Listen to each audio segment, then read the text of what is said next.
حکیم لقمان رحمۃ اللہ علیہ فرماتے ہیں، اللہ پر راضی ہونے کا مطلب یہ ہے کہ فقیر کو اگر کائنات دے دی جائے تو وہ اس میں تبدیلی کیے بغیر کائنات جیسی ہے ویسی کی ویسی اللہ کے حوالے کر دے۔ جب آپ کی زندگی سکون بخش ہو جائے گی تو آپ کو خود بخود سکون ملنا شروع ہو جائے گا۔ جہاں دو راستے آتے ہیں وہاں سوچ آتی ہے۔ جس آدمی کے پاس راستہ ایک ہی ہو اسے سوچنے کی ضرورت ہی کوئی نہیں۔ بہت سارے سوالات سے نکل کر جب آدمی ایک سوال میں داخل ہوتا ہے تو اس کا سفر واضح ہو جاتا ہے۔ دانائی دانا کی تابعداری ہے۔ جب تک اپنے آپ کو اللہ کے آگے پوری طرح جواب دہ نہ بناؤ، کسی انسان کو اپنے سامنے جواب دہ نہ کرنا۔ جن لوگوں نے اپنی زندگی میں اللہ کو یاد رکھا، لوگوں نے ان کی زندگی کے بعد ہمیشہ ان کو یاد رکھا، اس کی بخشش کے لیے دعا کی۔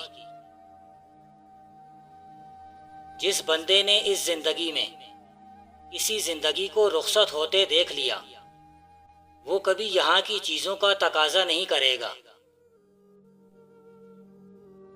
اچھے مقامات کو دیکھا کرو، کیونکہ صرف دیکھنے سے آپ کے اندر اچھائی پیدا ہو جائے گی، اور اگر بے مقام سے گزرو، عمل نہ بھی کرو تو برائی پیدا ہو جائے گی۔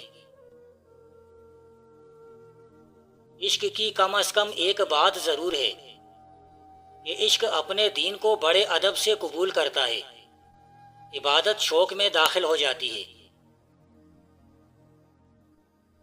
بروں کی ہم نشینی سے تنہائی بدرجہ بہتر ہے، اور تنہائی سے صالح بزرگوں کی صحبت بدرجہ بہتر ہے۔ اللہ کی عبادت میں سستی کرنا عام لوگوں سے بد ہے، لیکن عالموں اور طالب علموں سے بدتر ہے۔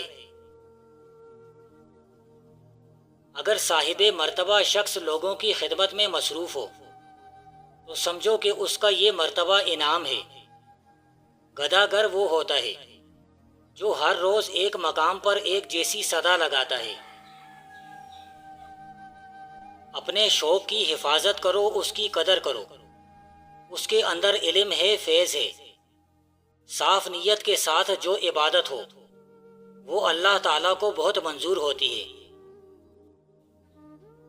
اگر میں اچھا کروں تو میری مدد کرو، اور اگر برا کروں تو میری اصلاح کرو۔ اللہ ہمیشہ ایسے لوگوں کے ساتھ ہوتا ہے جو متقی، پرہیزگار اور سچے ہوتے ہیں۔ عقل کی انتہائی شکل یہ ہے کہ وہ اللہ کے حکم کے آگے بحث کرے گی۔ عقل شیطان کی انتہا ہے، یعنی عقل کی انتہا شیطان تک لے جاتی ہے۔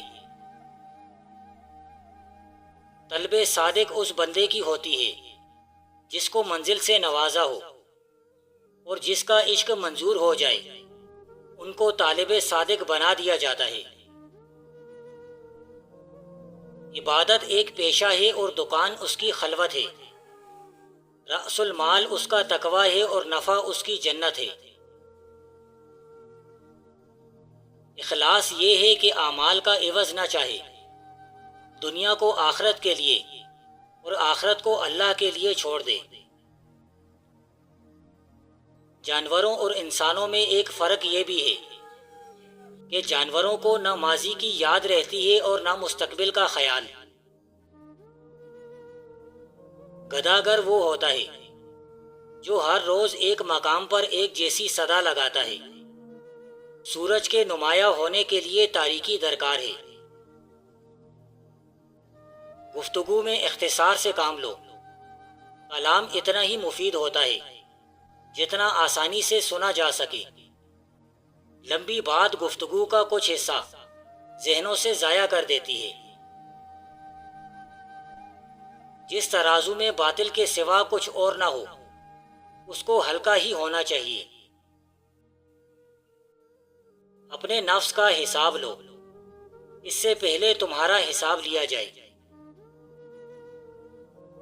خوف دو طرح کی کیفیات پیدا کرتا ہے، ایک توبہ بگاڑ پیدا کرتا ہے، دوسرا یہ طاقت پیدا کرتا ہے۔ کوشش کا مطلب کیا ہے؟ صرف کوشش نہیں بلکہ نتیجہ، کیونکہ اگر کوئی پڑھتا جا رہا ہے اور امتحان نہیں دیتا تو نتیجہ کیا نکلے گا؟ روز نہار منہ اجوا کھجور عورت دودھ کے ساتھ کھا لے تو چہرہ 80 سال تک 18 سال جیسا جوان رہتا ہے۔ مستحق سزا کو سزا دینے میں نہ جھجکنا، سزا کے معاملے میں نہ زیادہ تردد کرو اور نہ جلدی کرو۔ اللہ نے جس عذاب سے ڈرایا ہے اس سے ڈرتے رہو، اور جس انعام کا وعدہ فرمایا ہے اس کو پانے کی کوشش کرتے رہو۔ اللہ کا جلوہ اگر طور کے درخت سے بول سکتا ہے تو کیسے ممکن ہے کہ انسان سے نہ بول سکے؟ کسی کو اس کے حق سے زیادہ دینا احسان کہلاتا ہے۔ جن کو اصلاح باطن کسی طریقے سے میسر آ جائے تو پھر وہ اصلاح باطن کے سفر پر روانہ ہو جاتے ہیں، ان کو صوفی کہا جاتا ہے۔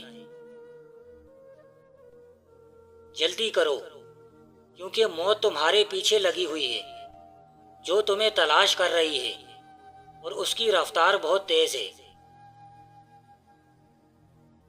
وہ چیز جو اللہ کی محبت کے علاوہ محبت ہو غیر اللہ ہے۔ انسان کی انسان سے محبت غیر اللہ ہو سکتی ہے، لیکن انسان کی انسان سے محبت عین اللہ بھی ہو سکتی ہے۔ غیر اللہ وہ مقام ہے جو اللہ کے راستے سے دور کر دے، چاہے وہ عبادت ہی ہو۔ مرتبہ عذاب بھی ہے اور انعام بھی ہے۔ فرعون کے پاس بھی مرتبہ ہے اور اللہ کے محبوبوں کے پاس بھی مرتبہ ہے، یہ دونوں مرتبے ہیں۔ سکون اللہ کے قرب میں، اس کی یاد میں، اس کے فضل سے، اس کے بندوں پر رحم اور خدمت کرنے سے، اور اپنی خواہشات کے پھیلاؤ کو روکنے سے ملے گا۔ جب تک موت نہ آئے تم دوسرے لوگوں سے نیکی میں آگے بڑھنے کی کوشش کرتے رہو اور نیک اعمال جمع کرتے رہو۔ اپنے فائدے کے لیے اچھے اعمال پہلے سے کر رکھو، کل یہی ذخیرہ تمہارے پاس کام آنے والا ہوگا۔ کبھی بھی بادشاہ بننے کے لیے دعا مت کرنا، ورنہ دعا کے ذریعے سے ملنے والی بادشاہی کے اندر اگر کوئی ظلم اور تلخی ہوئی تو اس کے ذمہ دار تم ہوگے۔ اگر دولت مند ہونا چاہتے ہو تو اٹھتے بیٹھتے اللہ کا یہ نام پڑھا کرو، یا سمدو یا ودود۔ یقین جانو تھوڑے ہی عرصے میں ارب پتی ہو جاؤ گے۔ وہ خواہش جس کا تعلق دنیا سے ہو تو سکون تو نہیں ہوگا، مگر وہ خواہش جس کا تعلق عاقبت سے ہو اور وہ پوری ہو یا نہ ہو تو وہی باعث سکون ہے۔ اگر زندگی کا کیا ہوا حاصل آخرت میں کام نہیں آنا تو اس حاصل کو محرومی کہو۔ ہر آدمی اپنے سے زیادہ دانا کے سامنے بے وقوف ہے، اور آپ کو اپنے سے بڑا دانا ہمیشہ ملے گا۔ زندہ رہنا چاہو تو موت قیامت ہے، اور مرنا چاہو تو زندگی قیامت ہے۔ ایک آدمی دلیری سے سچ بات کرنے لگ جائے تو باقیوں کا چھپا ہوا سچ ظاہر ہو جائے گا۔ انسان کے لیے پرانی نسل اور نئی نسل بڑی دعا گو ہوتی ہے۔ بچے اور بوڑھے کی دعا جلد قبول ہوتی ہے۔ بچے تازہ دم اور معصوم ہوتے ہیں، اور بوڑھے اکثر توبہ کر چکے ہوتے ہیں۔ انجیر کے ابلے ہوئے پانی سے منہ دھو لیجیے، 90 سال تک منہ پر جھریاں نہیں آئیں گی۔ کسی تنگ دل کا مال نہ کھاؤ، اس کے ہاں کھانا بھی نہ کھاؤ۔ تنگ دل انسان سے بچ کے رہو تو سکون مل جائے گا۔ سخی دل انسان سے ملا کرو۔ سخی دل انسان سے اگر تم کچھ لے بھی لوگے تو وہ تمہارے لیے دعا کرے گا